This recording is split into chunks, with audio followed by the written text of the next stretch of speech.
আসসালামু আলাইকুম। আরোহা কুকিংয়ে আপনাকে স্বাগতম। পবিত্র মাহে রমজানের শুভেচ্ছা।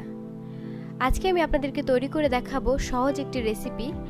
আমি আজকে তৈরি করছি আলু সেদ্ধর ঝামেলা ছাড়াই আলুর চপ। এটা দেখতে যেরকম, খেতে অসম্ভব টেস্টি এবং বানাতেও অনেক সোজা। চলুন দেখাচ্ছি আমি কিভাবে তৈরি করলাম আমার আজকের এই সহজ রেসিপিটি। প্রথমে আমি বেসনের গোলাটা তৈরি করে নেব। আমি এখানে 3 কাপ বেসন নিয়েছি। আমি একটু বেসনের পরিমাণটা বেশি নিয়েছি কারণ আমি এখানে অর্ধেকটা ফ্রিজে রেখে দেব। আর দিয়ে দিচ্ছি ময়দা। আমি এখানে ময়দা ব্যবহার করছি হাফ কাপ। আর দিয়ে দিচ্ছি বেকিং পাউডার। বেকিং পাউডার এখানে ব্যবহার করব 1 চা চামচ। দিয়ে দিচ্ছি আদা রসুন বাটা হাফ চা চামচ। দিয়ে দিচ্ছি হলুদের গুঁড়া 1 চিমটি পরিমাণে, খুব বেশি হলুদের গুঁড়া আমি দেব না। দিয়ে দিচ্ছি মরিচের গুঁড়া হাফ চা চামচ। দিয়ে দিচ্ছি লবণ স্বাদ মতো। দিয়ে শুকনো উপকরণগুলো একটু মিশিয়ে নিচ্ছি ভালো করে।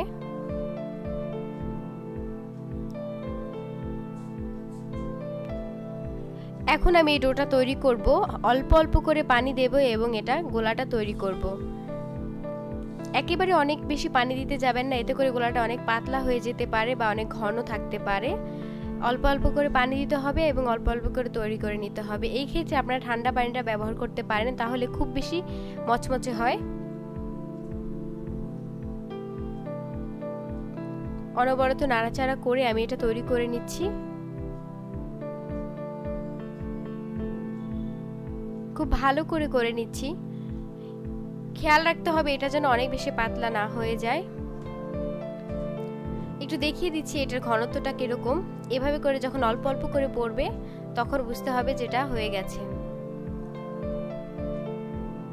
আমি এখানে আলুটা রেডি করে নিচ্ছি। আমি একটু পাতলা পাতলা করে আলু শেপ করে নিয়েছি। আপনারা চাইলে গোল শেপ করে নিতে পারেন অথবা এভাবে করে কেটে নিতে পারেন। নিয়েছি ছোট ছোট 4টি আলু। দিয়ে দিচ্ছি লবণ স্বাদ মতো এবং মরিচ দিয়ে দিচ্ছি হাফ চা চামচ লাল মরিচের গুঁড়া। হলুদ দিয়ে দিচ্ছি 1 চামচের 3 ভাগের 1 ভাগ এবং দিয়ে দিচ্ছি জিরার গুঁড়া 1 চামচের 2 ভাগের 1 ভাগ। দিয়ে হাত দিয়ে একটু ভালো করে নাড়িয়ে চাড়িয়ে দিচ্ছি, মিশিয়ে দিচ্ছি খুব ভালোভাবে। খুব ভালো করে মেশাতে হবে এবং মেশানো হয়ে গেলে আমি 10 মিনিট ধরে রেখে দেব। না রাখলে কোনো প্রবলেম নেই, কিন্তু আমি এখানে রেখে দেব মশলাটা যাতে ভালো গায়ে গায়ে লেগে যায়। এখন আমি খুব ভালোভাবে তেল গরম করে নিয়েছি এবং তেলে বেসনের সাথে গুঁড়িয়ে আলুর চপগুলো ভেজে নিচ্ছি। সবগুলো আলুর চপ দিয়ে দিচ্ছি এবং খুব ভালো করে নাড়াচাড়া করে ভেজে নিচ্ছি উল্টে পাল্টে। এই ক্ষেত্রে অনেকের প্রশ্ন থাকতে পারে যে আলুটা ভালো করে সেদ্ধ হয় না। ডুবো তেলে ভাজার কারণে আলুটা খুব ভালো করে সেদ্ধ হয়ে যাবে। আপনার বাসা অবশ্যই তৈরি করে তারপরে আমাকে জানাবেন। তৈরি হয়ে গেছে আমার আজকের রেসিপি এবং সহজ একটা রেসিপি। আমি আশা করছি আপনাদের সকলের আমার রেসিপিটি উপকারে আসবে।